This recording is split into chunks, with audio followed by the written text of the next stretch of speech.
I'd like to call to order the Planning and Zoning Commission meeting for Thursday, December 2nd, 2021. If everybody please stand for the pledge.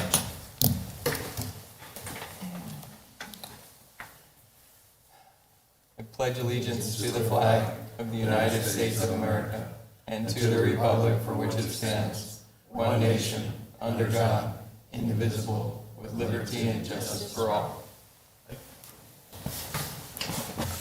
Hoorah. Everybody's here. All right, Natalie, would you please call the roll? Member Hubbard. Here. Member Garza. Here. Member Peters. Here. Member Benedict. Here. Member Estrada. Here. Member Dugan. Here. Chairman Miller. Here. All right. And Director, do we have any changes to the agenda? No changes this evening. Perfect. So next item, approval of the minutes. Everybody get a chance to review the minutes from last meeting, all 81 pages of them. Move to accept. Second. Motion and a second. Any discussion? Hearing none. All in favor say aye. Aye. All opposed? Hearing none. Motion approved. All right. So new business. Give you a quick rundown for those of you that might be here for the first time. The staff will present the agenda item, and then from there the commission will get the opportunity to ask staff any questions. Once that's complete, we will then allow the applicant and or their representative to come forward if they'd like to add any additional information to the agenda item. The applicant can answer any questions that the commission may have as well. And then after that's done, we'll open it up to the public in case there's anybody here from the public that would like to speak to a specific agenda item. And so from there, we will start with the first agenda item, DSA-21-00116. Good evening, Commissioners. Morgan Taylor Homes is requesting approval for a major site plan to allow for the construction of 16 duplexes, 32 units, generally located at the northeast corner of Garden Avenue and Gila Bend Highway. It's highlighted in yellow below. The proposed project is a small multifamily development on just over 5 acres of land. It'll provide a good transition between the existing Western Manor neighborhood and the industrial projects located south along Gila Bend Highway.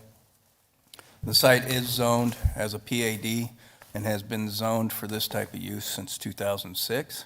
You can see a couple images of what the models will look like. Just a brief overview of the site plan shown here. A lot of landscape and open space in the 16 units, 2 small cul-de-sacs, and the entrance off a garden. When looking at the review criteria, we cover the 18 criteria seen here. All were covered in your staff report. We'll just concentrate on the highlighted ones this evening. The first one is the relationship of the plan elements to conditions just both on and off the property. So this project will provide a good transition from Gila Bend Highway and the industrial to the south with the single-family residential to the north. You can see the industrial highlighted there. You also have an alley that surrounds this project that will also provide a good buffer area between the industrial to the east and the neighborhood to the north. The project also benefits from the existing park that's located to the west. Additionally, the site's in a good location to provide workforce housing for the ever-expanding industrial area to the south and actually to the north of this project now. The conditions on and off the property are ideally suited for this proposed project. Next is conformance with the city zoning ordinance. The site was zoned as a PAD in 2006. This proposed use mimics that initial request, so the use is meeting all proposed development standards as indicated within the PAD. The last one we'll cover is pedestrian and vehicular ingress and egress. You can see the location of the main drive is coming off of Garden Avenue, but the key aspect of this is that we've got sidewalks surrounding all the streets, and we have a good pedestrian connection over to Gila Bend Highway and up to the neighborhood to the north. In regards to notification, staff met or exceeded all requirements for the notification. We did not receive any inquiries in this particular request. In conclusion, staff recommends the Planning Commission approve DSA 2100116, a major site plan to construct 16 duplexes, 32 units with the following conditions and technical corrections. All 10 of these were covered in the staff report. We have received the submittal for this. We received it the past couple of days, so we will review to make sure that all our comments and all these conditions are met. Any questions? Any questions for staff? No. No questions for staff? All right. Then at this time, would the applicant and/or their representative like to come forward? Thank you for being here this evening. Thank you for allowing me. Working with staff's been a great pleasure. Every member of the city that we dealt with in coming to this near conclusion, we've been really happy to work with every person. It's been a wonderful city to work with, and I work with many. If there are any questions to me regarding this development, I'd be glad to answer them to the best of my ability. The only question I have at the moment is, could you state your name? Oh, sorry, Steve Cross, Okay. Morgan Taylor Homes. Perfect. Any questions for the applicant? I just have one. How big, most of them are 2 and 3 bedrooms, or are they 1 bedroom? They're all 3-bedroom, 2-bath. They're 1,388 square feet aside. How big, 1,500? 1388. Okay. You know, internal laundry facilities, et cetera. Not in the garage, but a separate laundry room. Okay. It's a pretty nice plan. We hope to build many of them. There's an opportunity zone, so we'll be holding the property for 10 years for tax purposes. Okay. Thank you. Any other questions? No? Thank you for being here this evening. At this time, I'll open it up to the public. Would anybody from the public like to speak to this agenda item? Seeing nobody, I will close the public portion and bring it back to the commission. Mr. Chairman, I make a motion to approve major site plan DSA-21-00116 to construct 16 duplexes located at Northeast Quarter, Garden Avenue, and Hugh Bend Highway. We include the following conditions in. Including the following conditions of the staff. Second. I have a motion and a second. Any discussion? Natalie, would you please call the roll? Member Hubbard, Yes. Member Garza, Aye. Member Peters, Aye. Member Benedict, Yes. Member Estrada, Yes. Member Dugan, Yes. Chairman Miller. Yes. Motion approved. All right. Moving on. Next item, DSA-21-00232.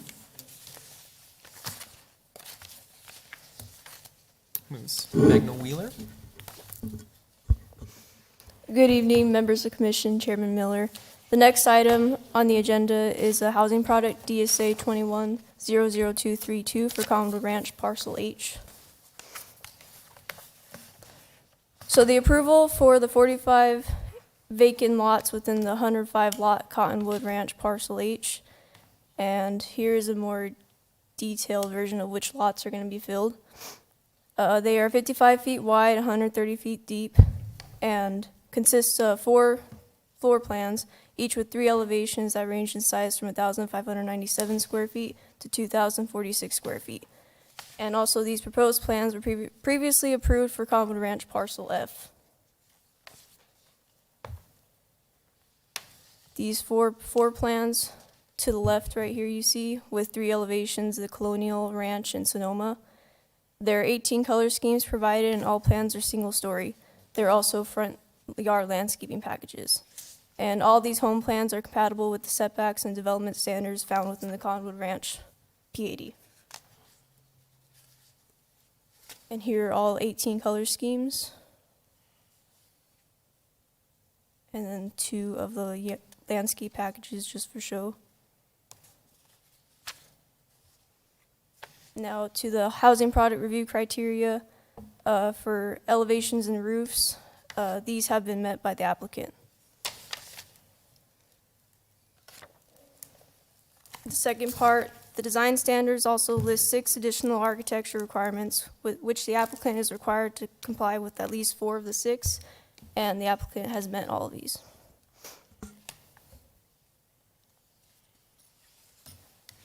The notification efforts for this request consists of a notice published in the paper on November 16th, and a notice was also mailed out by the city on November 16th as well to each owner of the property situated within 200 feet of the subject lots. And staff has not received any inquiries or comments at this time. Thank you. Do you have any questions for staff? No questions for staff. All right. Do we have an applicant and/or their representative? Please come forward, state your name, and thanks for being here this evening. Thank you. For the record, my name is Greg Loper, representing Richmond American Homes, and I'd be happy to address any questions. Do we have any questions for the applicant? Makes it easy. Look good. All right. Well, thanks for coming down here and hanging out with us this evening. It's all, and I mean this in all seriousness, those who know me, it's always a treat to be in Casa Grande, and I really mean that. And I also want to thank Jackie and Kylie for helping us go through the process. Thank you. Fantastic. Thank you. All right. With that, then I will open it up to the public. Would anybody from the public like to speak to this agenda item? Seeing nobody from the public, I will close the public portion and bring it back to the commission. Mr. Chairman? I would move to approve housing product DSA 2100232 for Richmond American Homes, Cottonwood Ranch Parcel H, with the conditions of approval in the report. I'll second that motion. So I have a motion and a second. Any discussion? Natalie, would you please call the roll? Member Hubbard, Yes. Member Garza, Aye. Member Peters, Aye. Member Benedict, Yes. Member Estrada, Yes. Member Dugan, Yes. Chairman Miller. Yes. All right. Motion approved. Good luck on your next steps.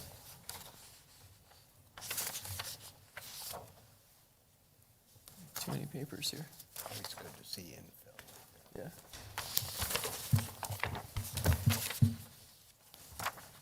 Sorry, guys, I'm getting there. Oh, I got it. I was just trying to organize my paperwork here. All right, next up, public hearing, DSA-21-00229.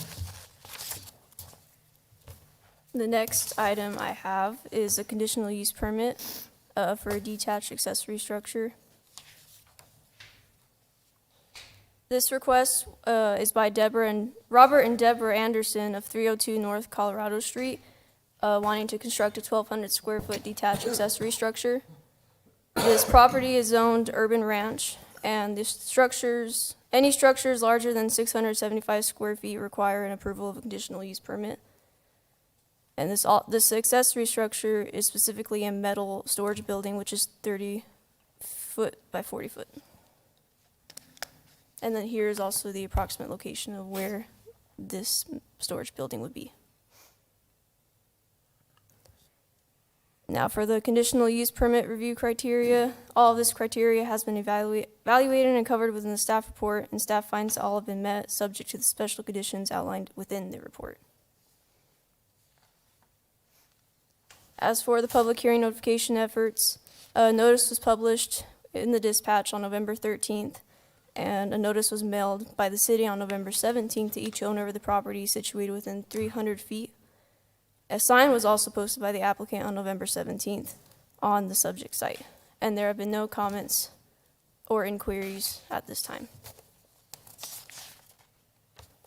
Now, staff recommends Planning and Zoning Commission approve conditional use permit and associated resolution DSA 21-00229 for the placement of a 1,200 square foot accessory structure at 302 North Colorado Street, subject to the following special conditions that you can find in your staff report.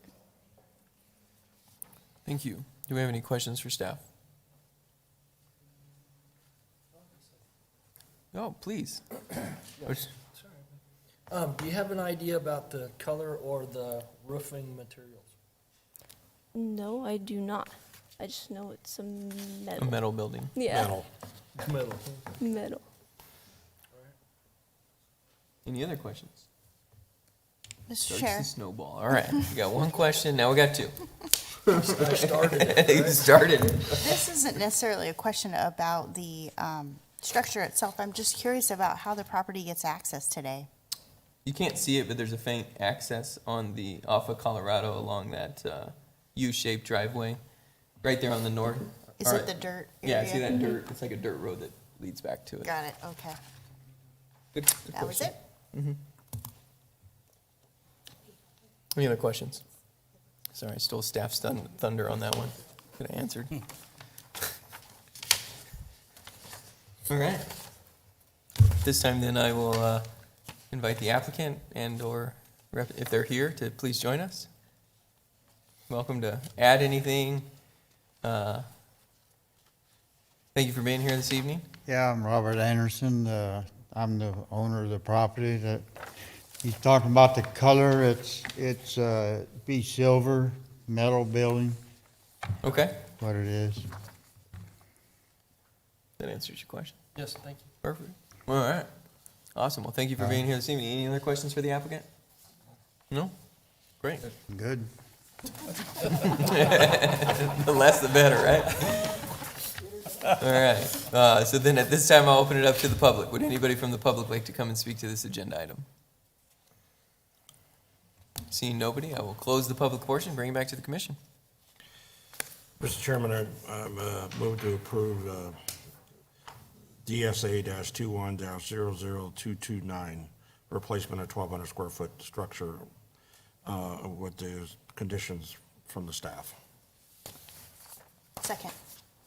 I have a motion and a second. Any discussion? Hearing none. Natalie, would you please call the roll? Member Hubbard, Yes. Member Garza, Aye. Member Peters, Aye. Member Benedict, Yes. Member Estrada, Yes. Member Dugan, Yes. Chairman Miller. Yes. All right. Good luck on putting up your new metal building. Been a long day. All right, next agenda item, number 4 on the agenda, DSA-21-00241. Here, So- go 3 for 3 here. Yeah, the final one I have is for a second driveway access request. And this request is by the owner of 1616 East Jardin Place within the Montera Village PAD zone district. And they would like a second driveway to access to a single-family residential property. And as per section 175600 of our zoning code, single-family uses shall be limited to one drive access per property unless otherwise granted approval by the Planning and Zoning Commission. And as seen on the right, there's the existing drive access along with the proposed second drive access.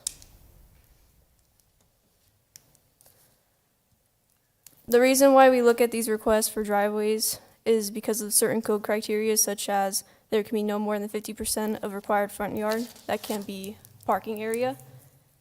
So the front yard is 65 by 20, which is 1,300 square feet of the required front yard area. And right now there are 400 square feet of existing concrete driveway, and then there will be 180 square feet of pavers for the second driveway. So then that will equal to 580 square feet of the existing and proposed improved parking area. And 50% of 1,300 square feet area is 650 square feet, which is total of 41% of required front yard area used for paved improved parking area.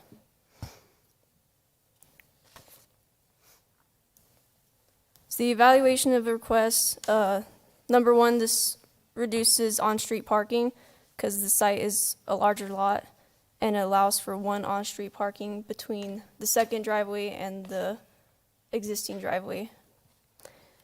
And more off-street parking provided in front yards reduces landscaping in yards and replaces with parking areas. And the city code, section 81250, limits driveway to 50% of property's required front yard, as stated. And the line of sight risk and too close to intersection. The intersection is not an issue since this is an interior lot.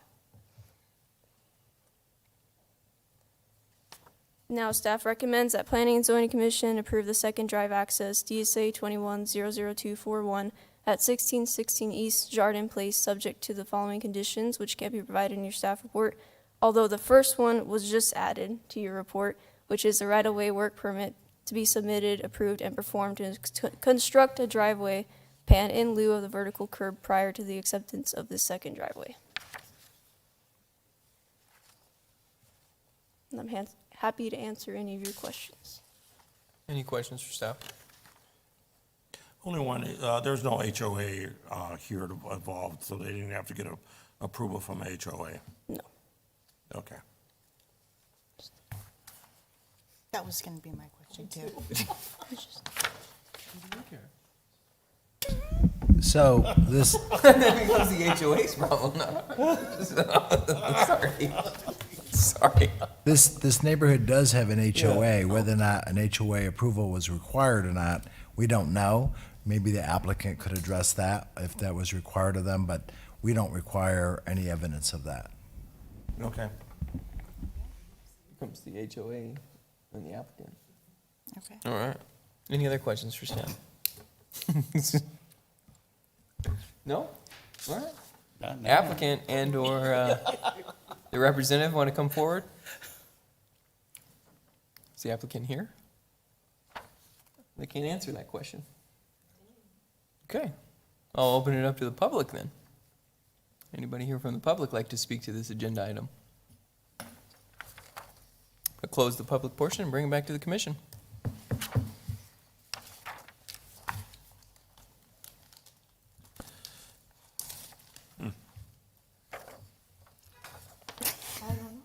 Mr. Chairman, By all means, Mr. Peters. I would like to move that the commission approve this authorization request for DSA 21-00241, subject to the following conditions listed at number 1 by the staff. I'll second that. Just for clarification, this condition, is there also the right-of-way? So there's two conditions. So this condition listed as well as the additional second condition presented.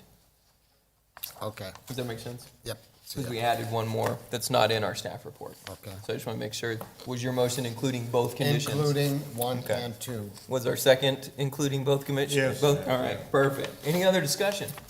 No? Good Sweet. catch. Natalie, would you please call the roll? Member Hubbard, Yes. Member Garza, Aye. Member Peters, Aye. Member Benedict, Yes. Member Estrada, Yes. Member Dugan, Yes. Chairman Miller. Yes. It's all those years of our attorney training me to.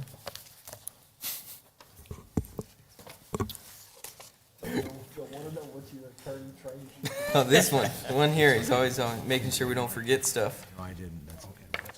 They're having conversation right now, though, that's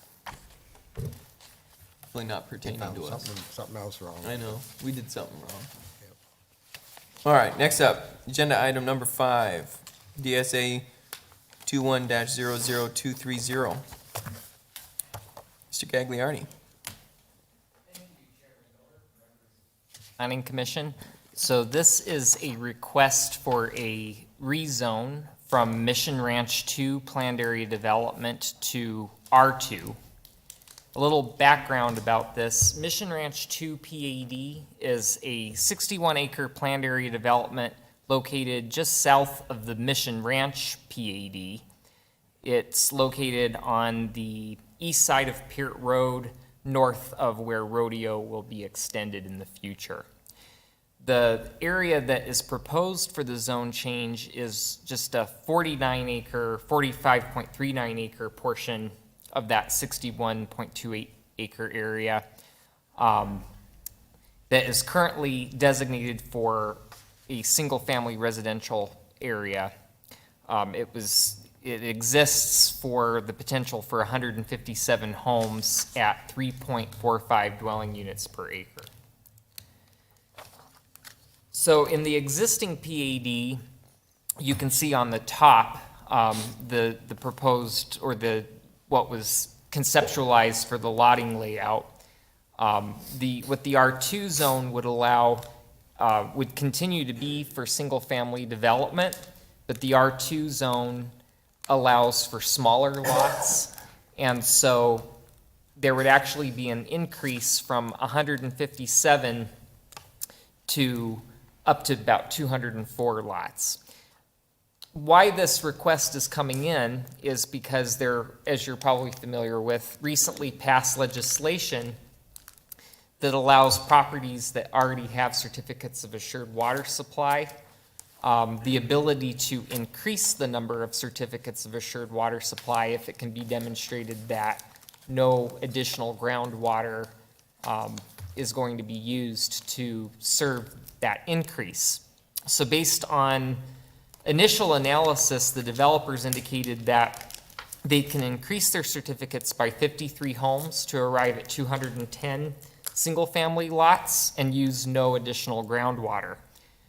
They cannot have 210 lots, however, because that would result in 4.6 dwelling units per acre, which is prohibited by the neighborhood's general plan land use designation. They're only allowed a maximum of 4.5 dwelling units per acre, so therefore the maximum number of units would be 204. As a PAD, it would be a challenge to accommodate 204 units due to the PAD residential design standards, and that's probably why originally it was approved for 157, because as a PAD, the smallest lot size you can have is 6,000 square feet. The minimum lot width is 55 feet. There's minimum side yard setbacks of 5 and 10.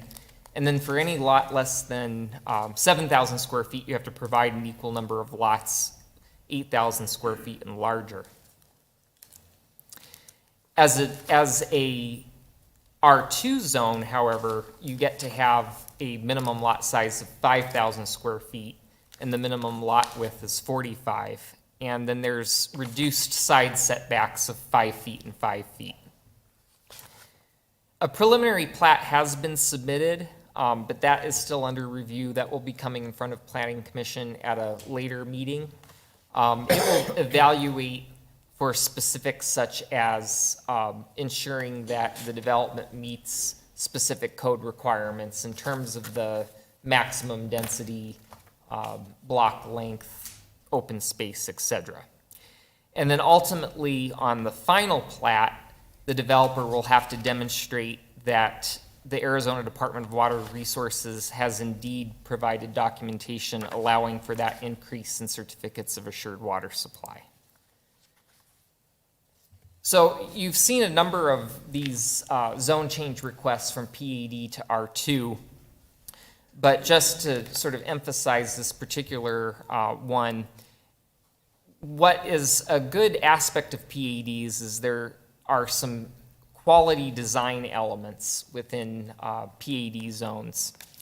And so staff is comfortable with the request to R2 for the increase in lots, but we're recommending some conditions that capture some of those design elements that make PADs in general more quality neighborhoods.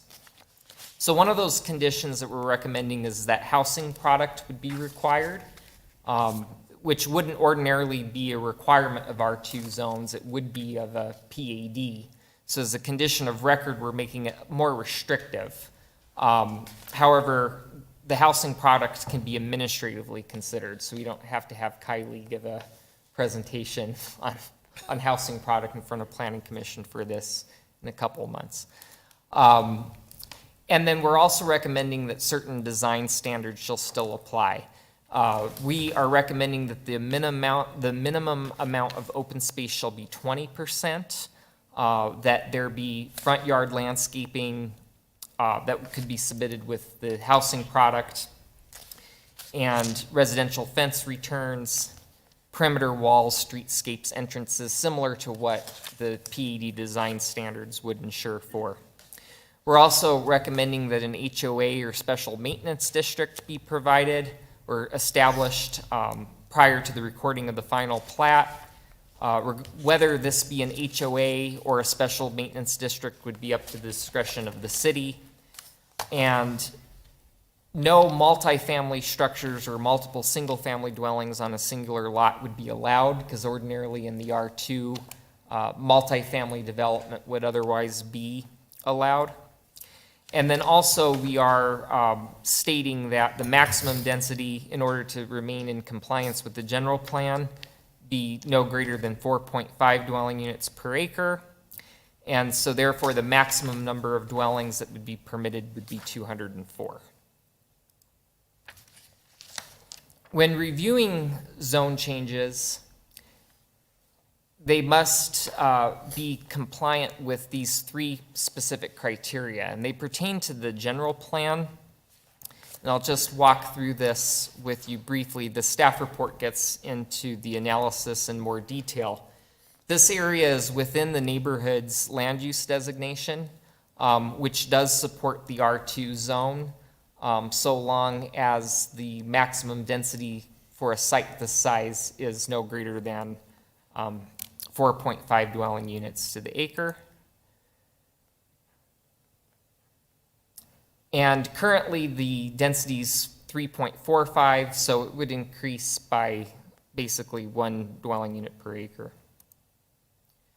As I mentioned, R2 is included as an appropriate zone district within the neighborhood's land use category, and R2 is supportable when you look at specific goals and action steps within the general plan. Goal N4 encourages a variety in neighborhood design and development patterns, and action step N4.1 says that that goal could be achieved by providing a variety of housing choice for all income levels, generations, and household demographics. So one way to help provide a variety in housing choices for a variety of income levels is by increasing the ability for more lots. And then action step N-3.3 does specifically talk about the increase amount of medium density housing. At 4.5 dwelling units per acre, that's really not considered medium density. It's still a low density product, but I feel that this is still applicable here because it would result in an increase in density.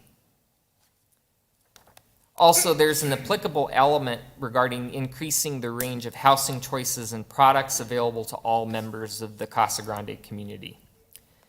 I do want to mention that when considering zone change criteria, or when considering zone changes, there is new state legislation requiring that the decision maker must take into account whether or not the zone change will have an impact on affordability. So staff sees this as positively affecting home affordability, since as an R2 zone, additional homes can be constructed within the same amount of acres as if the property remained as a PAD zone. Regarding the public notification process, it did meet that which is required by code. Staff did not receive any comments or inquiries to this request. However, I do want to point out that a letter was distributed to the Planning Commission this evening from the owner of the property, Vincent Carter. He represents Mission Ranch 2 Investments, LLC. He is not in agreement with one of staff's recommendation that there be a minimum of 20% open space for this project. He outlines 3 reasons in his letter, but in summary, it's basically because if the goal is to provide more home affordability, the increase in open space would be detrimental to that goal, because that means a larger area that would have to ultimately be maintained by an HOA or a special maintenance district, which would increase the fees or taxes of the homeowner. And it would be that much more steep if it had to include a larger area for maintenance. He also brings up the fact that that would be sort of contrary to the goal of having better water conservation measures. And then he also brought up the fact that with this being a relatively small area, we're talking about a 45-acre area, having that minimum 15% open space serves the city and city's neighborhoods generally very well, and that tends to function well in other communities. And he's not available to speak this evening, but there is someone in the audience who can speak on his behalf. Staff's response to that letter, however, is that we are still in support of the recommendation of 20% open space. Generally in R2, 10% is the minimum allowed. In PADs, 15% is the minimum. We recommend the 20% because this does result in the ability for more homes. And so there is a proportional relationship to the ability to provide more housing. There should probably be an additional increase in open space. And this R2 zone will allow the applicant to develop more home sites, whether you're at 15% or 20%.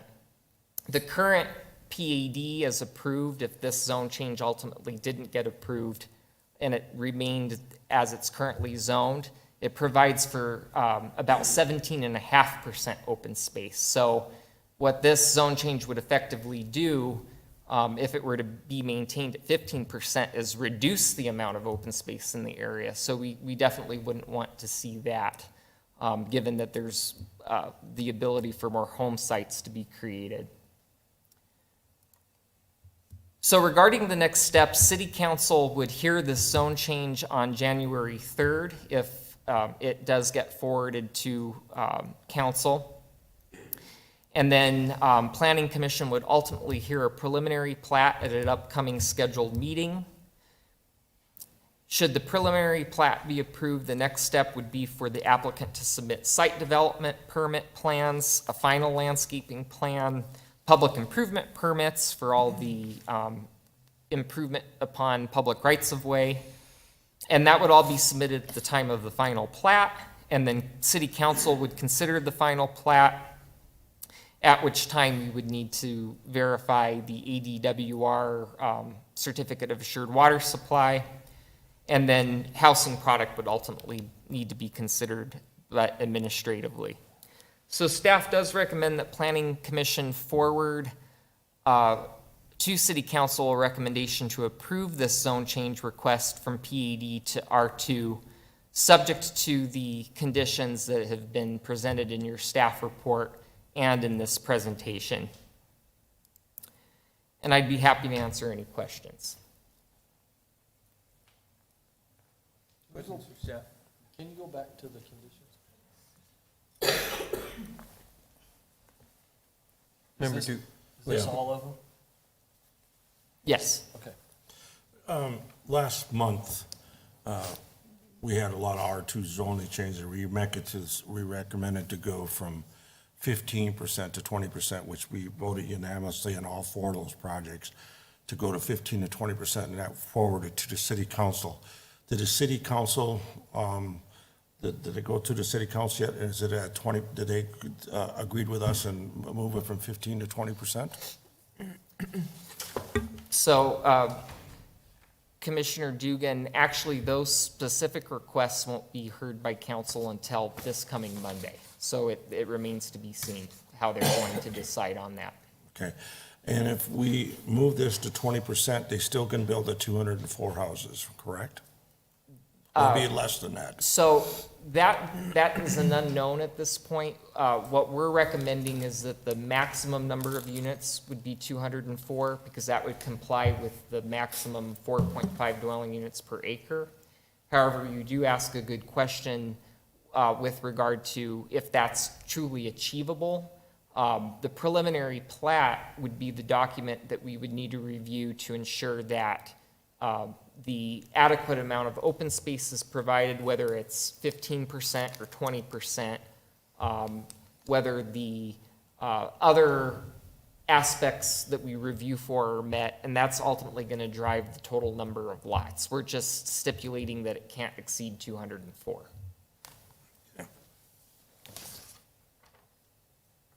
Sorry for my coughing fit. I tried to be a fish and breathe my water. You did well. I barely noticed. Right.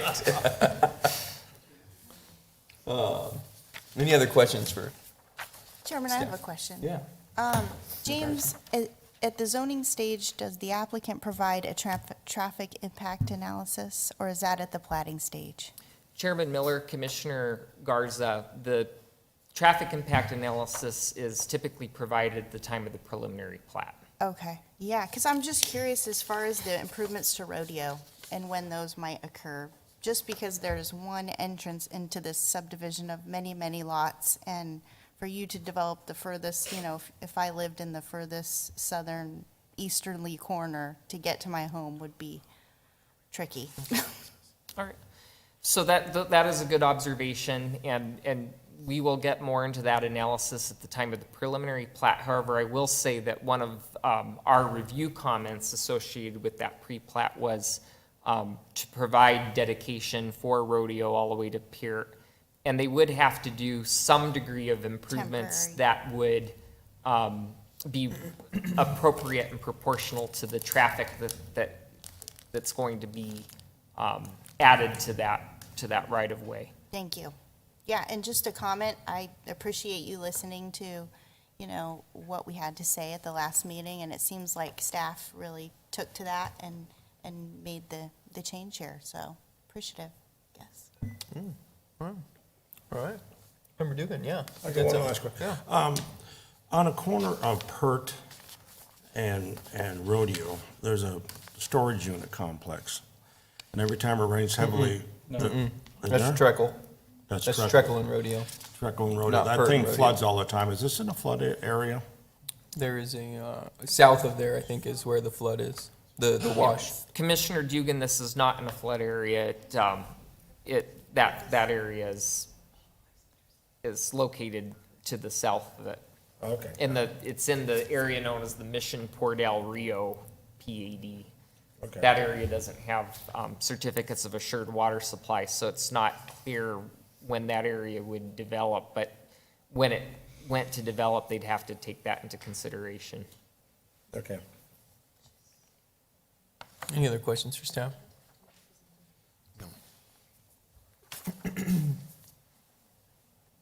All right. So at this time, then I think it's the applicant's representative. Like to join us? Yeah? No further comment? Okay. Does anybody, well, just don't sit down yet. Does anybody have questions for the applicant or their representative? No? Well, I'd like to hear a comment on Commissioner Dugan's question about, okay, if we go to the 20%, does that give them the 204? Do they have, do they have any? You want to state your name and address for the record? Yeah, Ryan Willis, 3850 East Baseline Road. Chairman Miller and Commissioner Benedict, to answer Commissioner Dugan's question, that is something that we'd have to go back to with our engineers and determine what that breakout would be, how many fewer lots it would be if we increased it to 20%. I don't think that's been calculated quite yet. Okay. All right, thank you. Appreciate that. Oh, another question. Sorry. One starts it. In the letter right here, it's stating that in the 2019 census tract, the medium income is 44,000. Are you going towards low to moderate income for the subdivision? Is that what you're gearing towards? Commissioner Hubbard, no, that is not what we're gearing towards. I wasn't the one that provided those demographics, but our plan would be to sell to a high, a home builder just like all the other communities and have a. So then the impact fee wouldn't really matter of the $50 or $60. Well, it's just I think he was relating to the HOA fees. I mean an HOA, increase excuse in me, the- I in can't the HOA read. fees, correct. Okay, So, okay. as Jim showed you early on, if there's plans, it'll be a beautiful community with the landscaping, the entrance, theming and all that. It's gonna be a beautiful community when it's all said and done. So we expect a very, quality product to come in. Great. Thank you. Well, thank you for being here this evening. Yeah, thank you. Help answer questions. So at this time, then, I will open it up to the public. Would anybody from the public like to speak to this agenda item? Seeing nobody, I will close the public portion. Bring it back to the commission.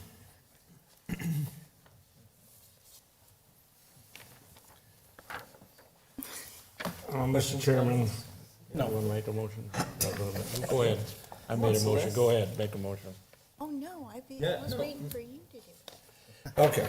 Mr. Chairman, I have moved to forward a recommendation for approval to the city council on a zone change DSA-21-00230 for 45 acres of Mission Ranch with all the recommendations from the staff. Second. All right, so I have a motion and second. I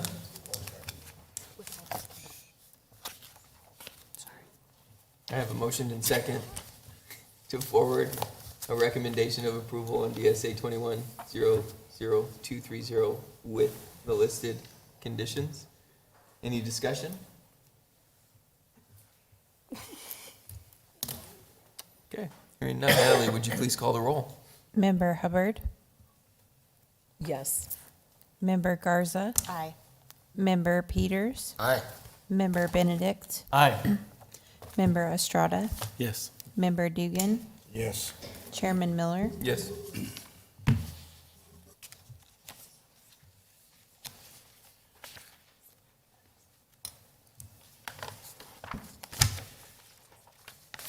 All right.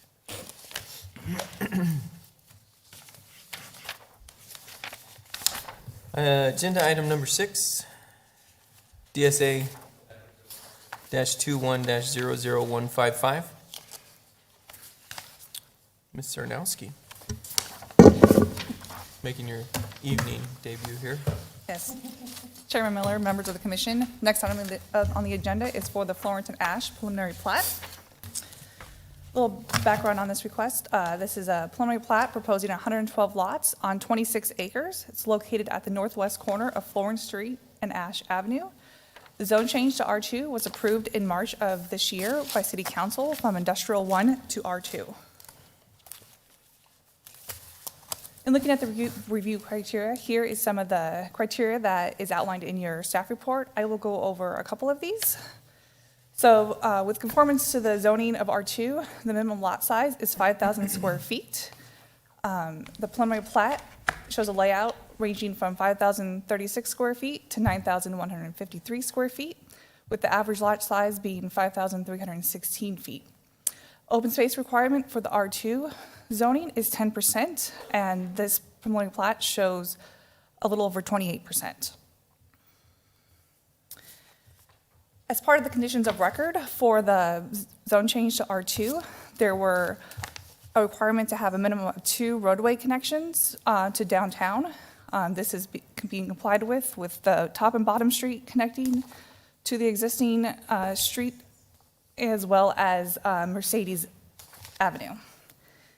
In addition, there was a requirement to include right-of-way dedication for a potential roundabout at the Florence and Ash intersection, and they had dedicated 75 feet of right-of-way.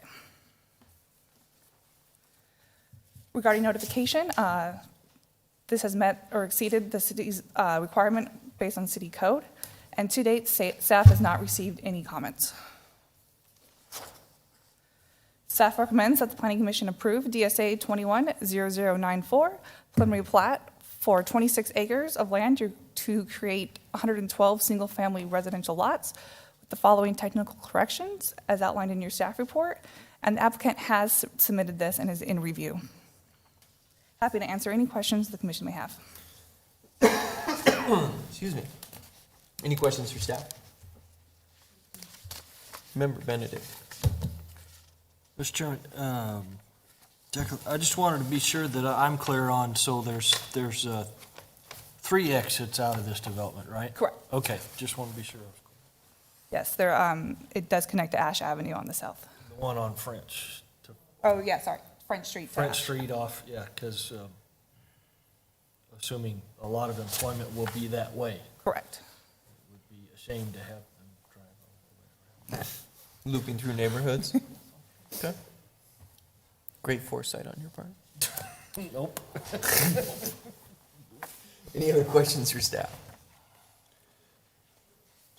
So this is R2 zoning too. It is zone R2? Yeah, we did that. Chairman, already did yes, that. it's Yeah, just we R2. did that the first Yeah. time we saw it. And their green zone is at 15% instead of 20? No, this was not, this was just a straight R2 zoning. So the R2 zoning in the zoning code only requires a 10% open space. However, they are So- providing 28%. Yeah. They provide 28. Okay. Thank you. Right. That's good. Yeah, that's nice. It is good. That is nice. It's quite nice. Any other questions? No? Is that a question? Oh, okay. Then at this time, I'll invite the applicant and/or their representative to come forward if they're joined us this evening. I don't see anybody jumping up, so we're going to close the applicant side of it and open it up to the public. Would anybody from the public like to speak to this agenda item? You know, just step up to the mic and state your name and address for the record, and then we'll try and get you an answer. My name is Richard Sabori. I'm an 8-year resident here, and I love this town. And I live there off of Ash and Florence myself. What's that address for us? 117 East Ash Avenue. Perfect, thank you. And I'm just curious, I know what developments are coming around this town, because I'm originally from Chandler, but just inquiring when they're going to start that project for homes in that place. How soon is that project going to start? That's a good question. Oh, I thought Unfortunately, we don't know the answer. Oh, really? And the applicant's not here to I thought answer it maybe either. it was already in This is part of the process. And so this part needs to be approved, and there's some other stuff. I don't know that they've got their building plans and things through. Okay. Our staff might be able to touch base on that. So they actually still have to do a final plat, and then the building plans, and I don't know if a builder has contracted to purchase these, but I'm going to tell you, probably with 6 months kind of time frame is probably pretty reasonable. Okay. Well, thank you so much for answering my question. Yeah, thank you for being here this evening. Anybody else from the public like to speak to this agenda item? Seeing nobody, I will close the public portion, bring it back to the commission. Chairman, Go ahead. Mr. Chairman, I'd like to make a motion that we approve preliminary plat DSA 21-00155 for the Florence and Ash subdivision with the, Whoa, hang on. I got conflicting agenda items. Look at your screen and look at what you just read. So I just want to make sure we get the right one in the motion. Whoa! I apologize, I did not update that. It is 155. Okay, I was just, we're good. You were doing great. okay. You were doing great. All right. And there are no staff conditions, right? So just a motion. Yeah, there is one. Okay. There is. Oh, yes, With with the conditions listed in the staff report. listed, yes.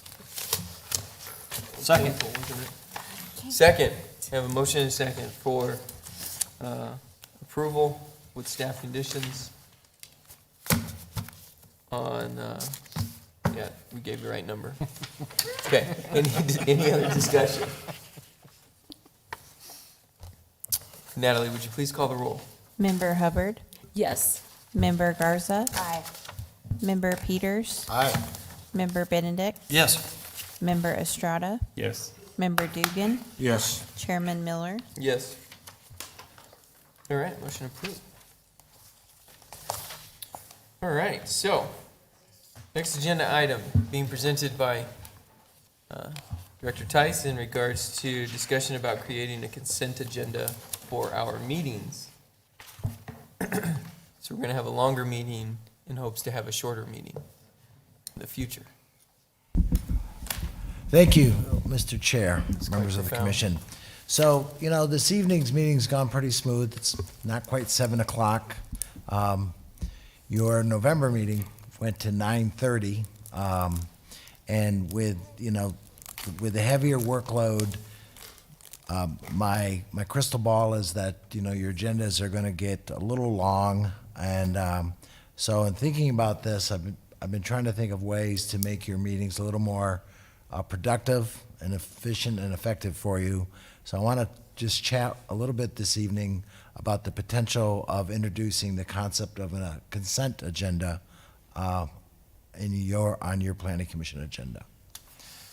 The consent agenda has already been, used by city council for their meeting, and other communities I've worked with, the planning commission has always had a consent agenda.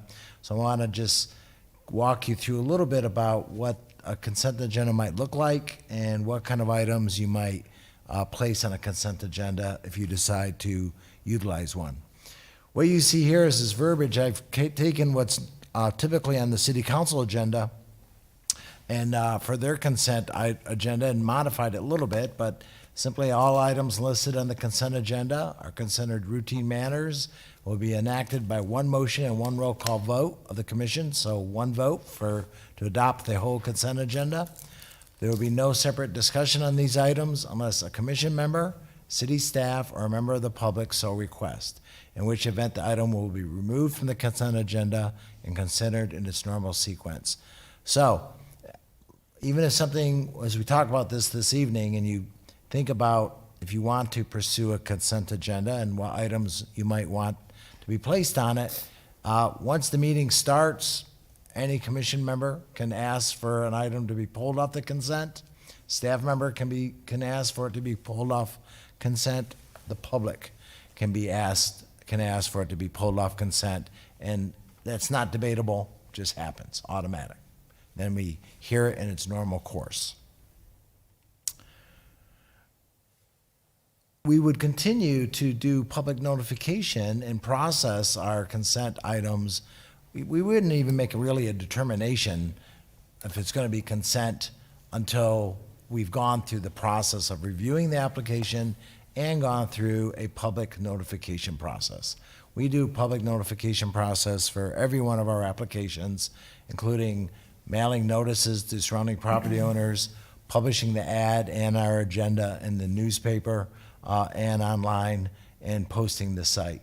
So we would continue the notification process, and in fact, that process would be essential to helping us determine if something really would be appropriate for consent, because we don't want to put things on consent that the public wants to discuss. The public really wants to discuss them or has concerns. We want them to be on the normal agenda. So as we might think about what applications would be eligible for being put on a consent agenda, one, they would not be the type of applications that would require by code or statute a public hearing. We're going to talk a little bit more about that at the end of this, because that's not a hard and fast rule, or may not be, but for now, let's consider it. It's one of the criteria.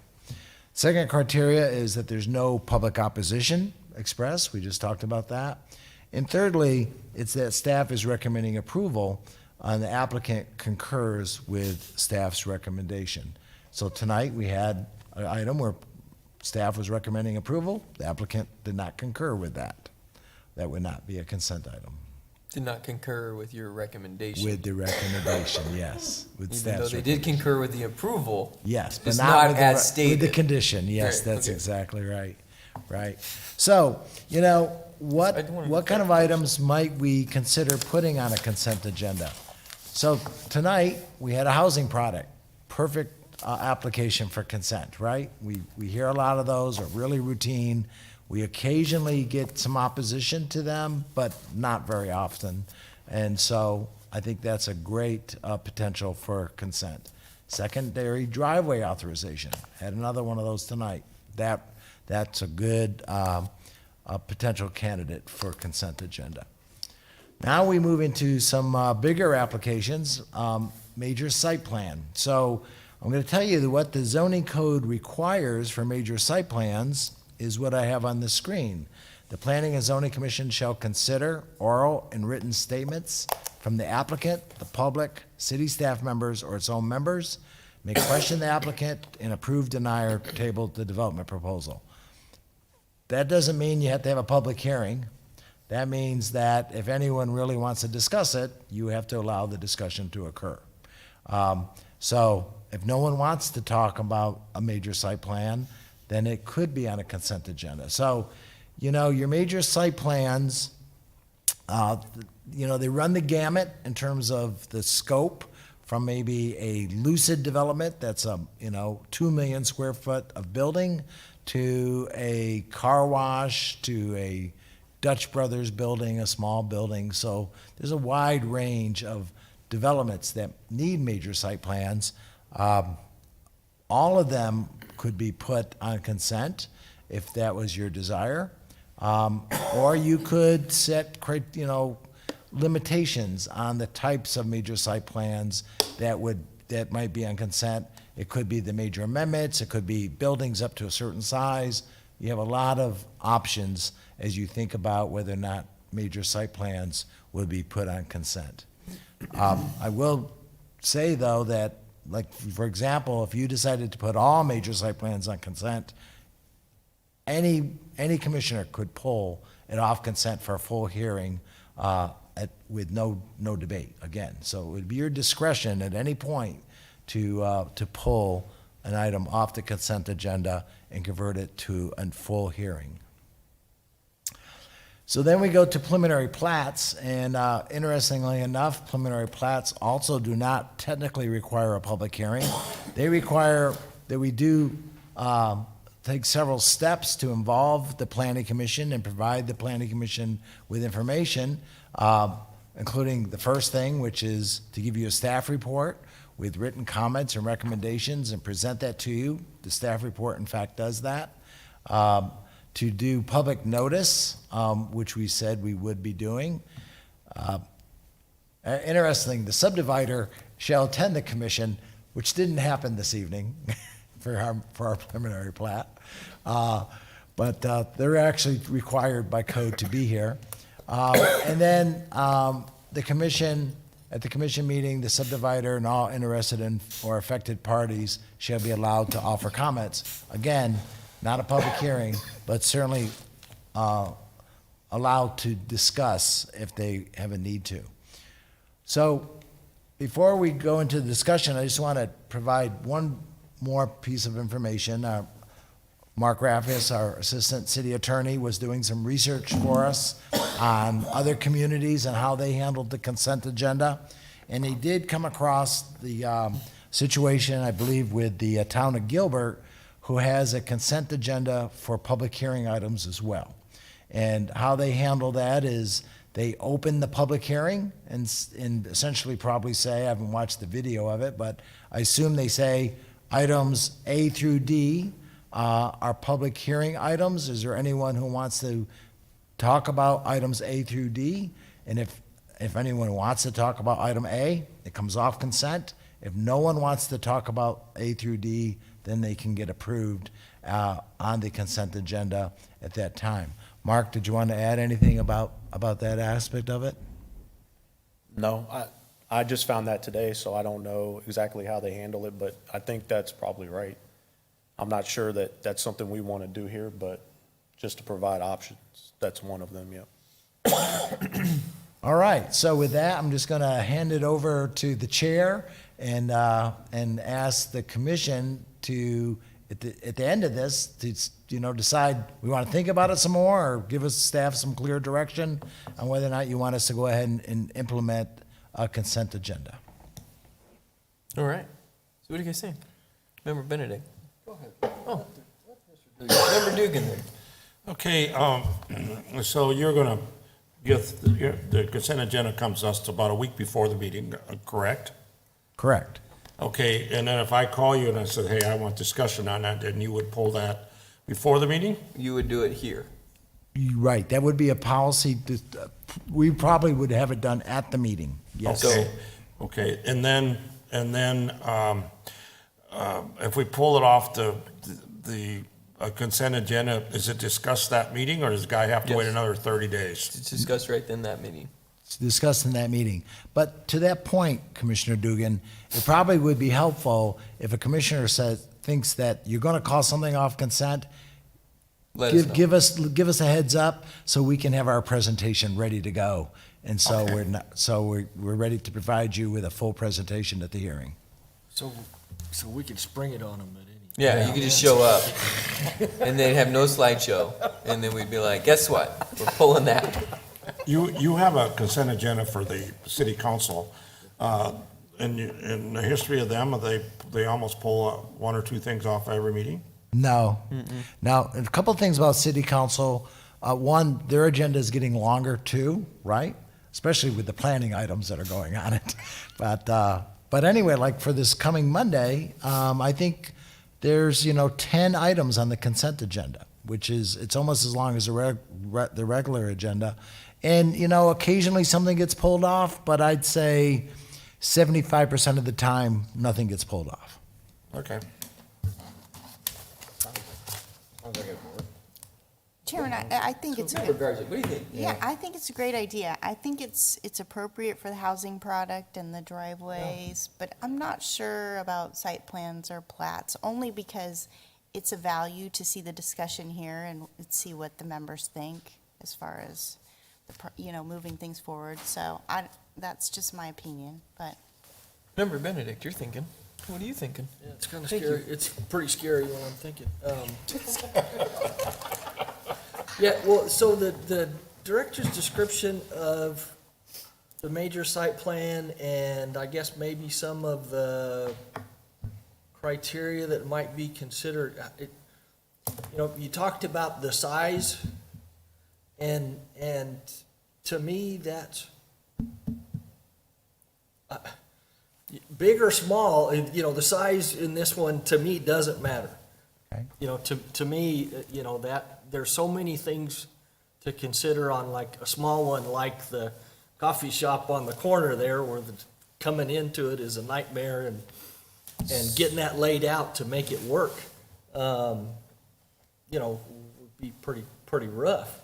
And to my mind, the really big one, as you described, there's a lot more space. It's not going to be near as. And so I don't know what the criteria is that you'll use or that I would be concerned about one over the other. I'm not smart enough to figure that out. That's why you're the expert, I guess. So, you took that one step further though. And you said it wasn't in a major populated area, but it was further away. Less concern of the major site plan versus plopping it in the middle of a highly condensed, if you tried to do something downtown. Sure. Right, so that creates that dynamic. My opinion of it is, in looking at it is, if it can fit on the consent agenda, let's allow it to, because we always have the ability to pull it. We have the ability, staff would have the ability, the applicant would essentially have the ability if, or any member of the public. And so rather than trying to create arbitrary rules that may or may not fit in, and now all of a sudden we've got to figure that out, let's just say, yeah, if it fits in these categories, let's do it. If we want to pull it, then we pull it. That's my opinion. And I think just by working with the staff and the director for the past year that I've been on, that they are very thorough in what they're criteria is. And, yeah. Exactly, and you hear it from us, you hear it from the developers. You know, there's not a developer that comes up here that doesn't thank the staff. They for- want us to approve it. They're I not know, I know. saying bad things. I know, but I'm just saying that they do not get any pushback, and the pushback that they do get is away from this meeting, so. Yeah. So, Yeah. I say we go ahead with it myself. And you think about the last meeting, we had all the R2 zoning, and the only thing we changed on all of them was just going from 15 to 20%. So if we went to But we would have- 20%, we wouldn't have had to go through all that, you could have put it all on consent agenda. But we would have had to pull each of them and then change them to 20%. But I don't think zone changes we're talking about putting on consent agenda No. because they require a public hearing. Yeah, that one So- isn't included. Right, so I think initially our thought was, if it requires a public hearing, It we're not doesn't putting go on a on. consent agenda. Now, like Paul said, we did see, I think it was Gilbert, but they do have some sort of. We could create a But I'm not public hearing sure, consent. but again, that could be, I'm not sure that we want to go down that road. It's probably not something we want to do. So, I think the four that Paul and I kind of found are the ones that may be eligible. And, if we have an item like major site plans where they're going to get pulled off every single time, eventually just won't ever put them back on the consent agenda. So, you kind of get to the Staff will point. kind of learn, yeah. Yeah, you kind of get to the point where you kind of have a feel of what is not going to fly on a consent agenda. Right. But I think to Paul's point, they also need to kind of plan ahead if they need to Sure. provide a presentation. So I think if the inclination is major site plans, we don't really want them to be on there, then I think we probably won't even put them on there because they need to know kind of ahead of time to provide that slideshow for you guys. You know what I mean? So, we can try to put them on and see if they get pulled off, but it's kind of sounds like, at least for major site plans, it's not something that you guys really want on consent at this point, so. But you guys tell us, we can. What are you thinking? No, I'm just saying, sounds like our next meeting is planned to be long. It is, yeah. So, and kind of echoing what Commissioner Garza was talking about, the major site plan seems to me like one we want to look at. So read your staff And- report. Sorry, sometimes I'm really good at the old one-line poke. Yeah, and honestly, to try and get into that information in a week is a little tough when it comes to an agenda that's 81 pages, right? So there's a value to the presentation. So, I think that to me, there's always a value in the presentation. There's always something that, not always, but often there's something that the staff points out that I'm like, oh, I read this whole missed that. thing. Yeah. And that's a really good point, and, I hadn't thought about it that direction. So, again, everybody likes our staff, and we do too. They do a really good job with it. Was If preliminary plat is not one that you could consider? It is. It is. Yeah, it's on our list. Yep. Because, The final plat, though, which doesn't, The final Doesn't plat come here. goes to Doesn't city come council. here. So I'm gonna tell you, that's interesting. Final plats go on consent on city council. Here's our criteria for final plats. If it has new streets involved that require right-of-way dedication, we don't put it on consent. But if it's a plat that does not require public dedication, we put it on consent. So some final plats go on consent. If there's new streets, then we put them on regular agenda. But on our list here, to revisit, the ones that you can, right, absolutely, housing product, driveway, major site plan, and preliminary plats, all four of those, you could put on the consent agenda if you want. so, to that though, the first agenda item we had was a major site plan That's what I was going to bring up. Yep. that we had no questions about other than I was gonna say, that's the one number of example bedrooms of and it. sizes of the units. And so that's where I looked at it and went, let's just put them on. Let's create the box. Let's not try and carve the box to fit something. Let's just make the box and then pull it out, because that one we could have just been like, yeah, Right. that one could be on a consent agenda.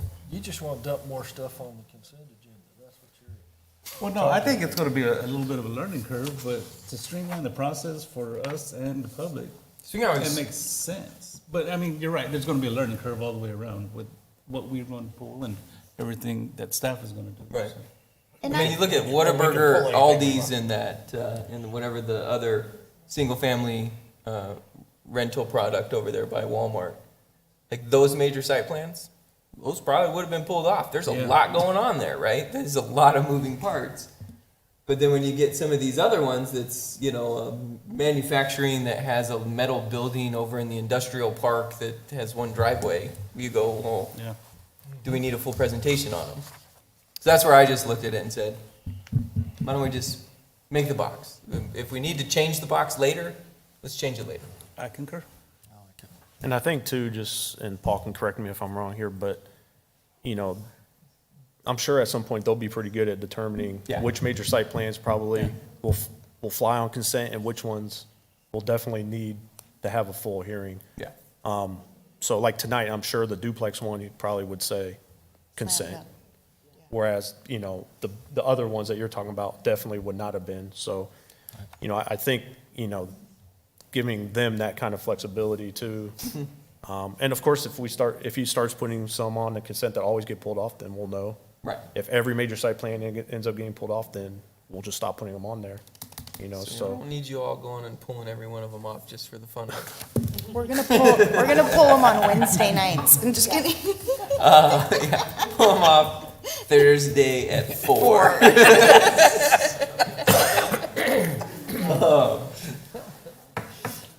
And then the other thing is, of course, staff also, if there's anything controversial, I think as you went through your presentation, right? If people have concerns, then you're automatically gonna pull them before, they're not even gonna go on the consent agenda as it comes to us because of, they want to allow the public that opportunity, and so.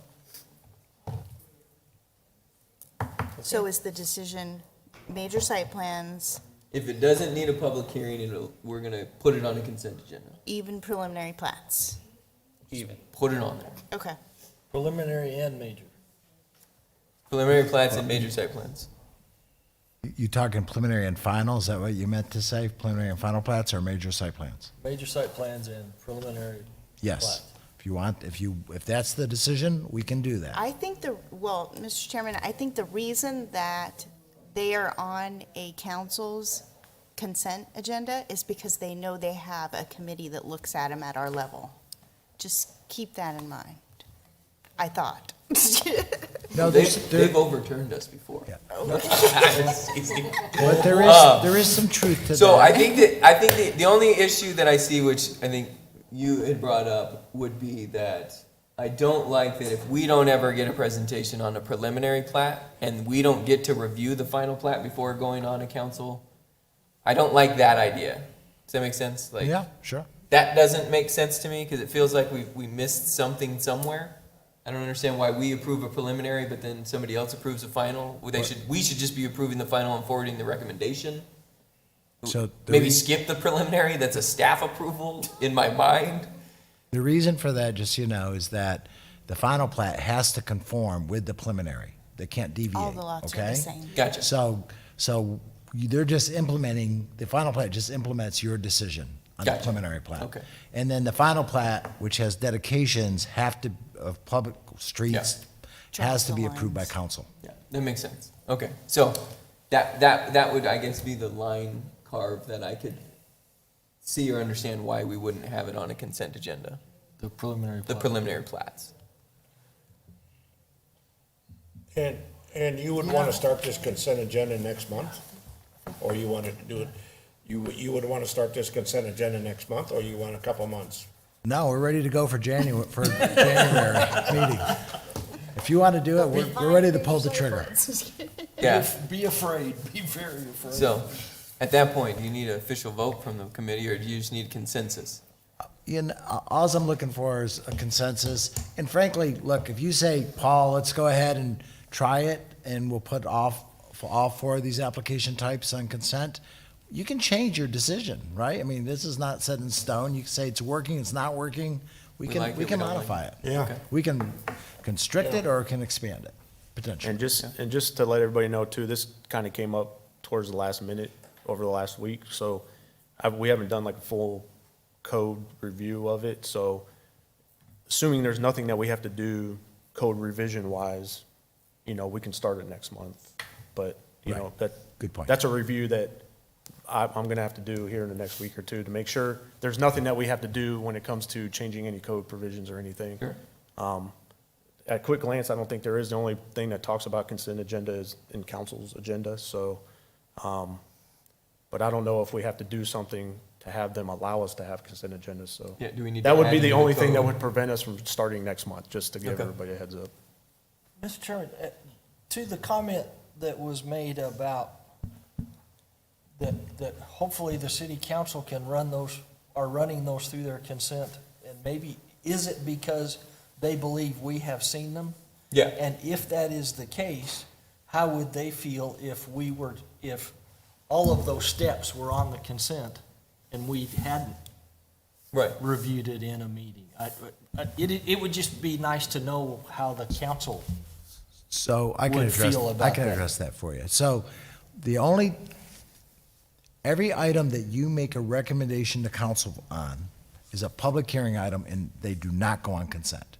Because if it requires a public hearing, council does not put it on consent, it goes on the public hearing section. The only items that go on consent that I was mentioning were the final plats.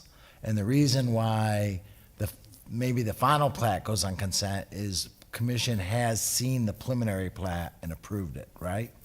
But all the ones that require a public hearing, everyone, the zone changes and conditional uses, not CUP, excuse me, but for the zone changes, they hold a hearing, new public hearing.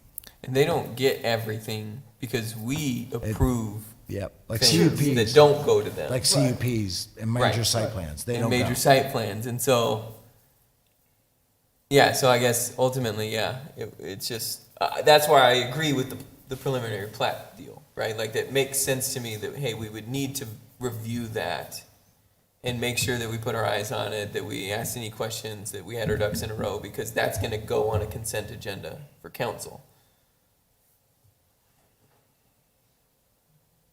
So that's, Well, yeah, it'd just be nice to know, I mean, and not like. somebody looked at it. Like, I mean, like not we that can't staff go ahead doesn't and do a try great it job, but it's just everybody approved everything because staff said it was good.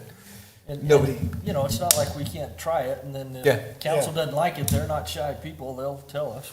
So, And I think, again, Paul, I mean, the plan is still to do the full staff report, the full.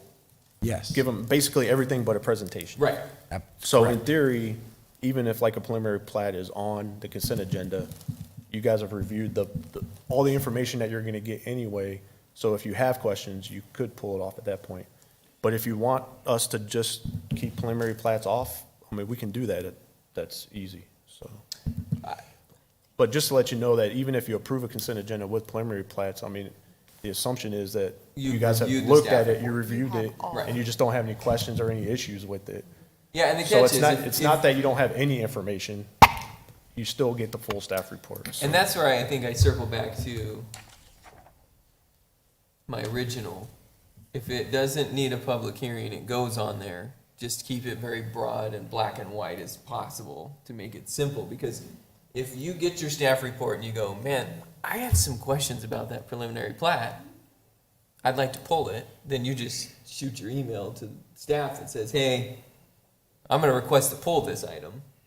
The whole staff report's done. They're just gonna create a slideshow to be able to better present it to the public and to us.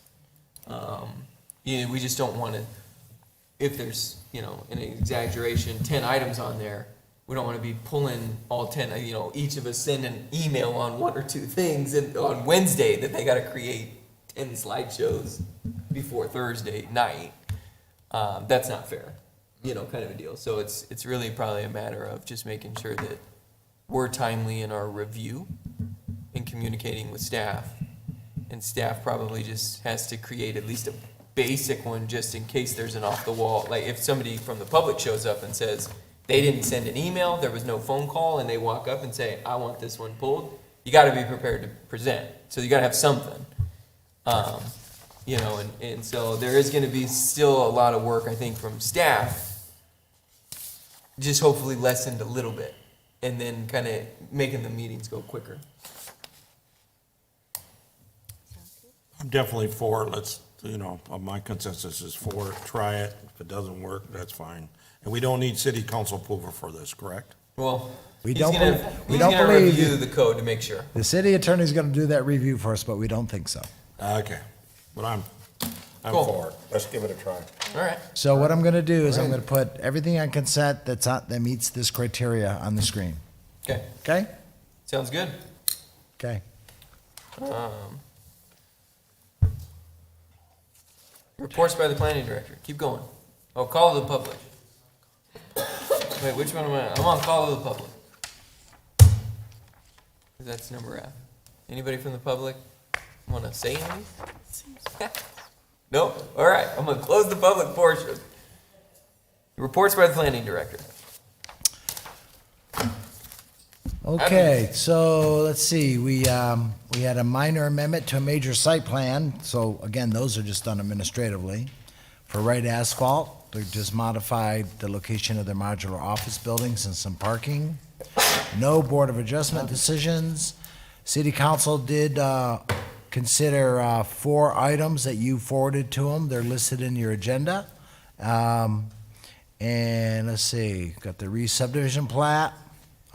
Probably was on consent. G Diamond Ranch, PAD, zoning, another zoning, and then a third zoning. So they all were approved. You have your monthly reports regarding building permit activity, planning projects, this might point out to you in the planning projects, if you look to the back page, you can see that just in this calendar year, the last 12 months, we've taken in 202 planning applications. Typically, we're taking in 100 to 120. So that's why your agendas are going up, because the planning applications that we're receiving are kind of doubling from what they have been typically, which is, you know, hopefully the consent agenda will help us all. So that's it for the planning director report. Fantastic. Move to adjourn. Second. Motion second, all in favor? Aye.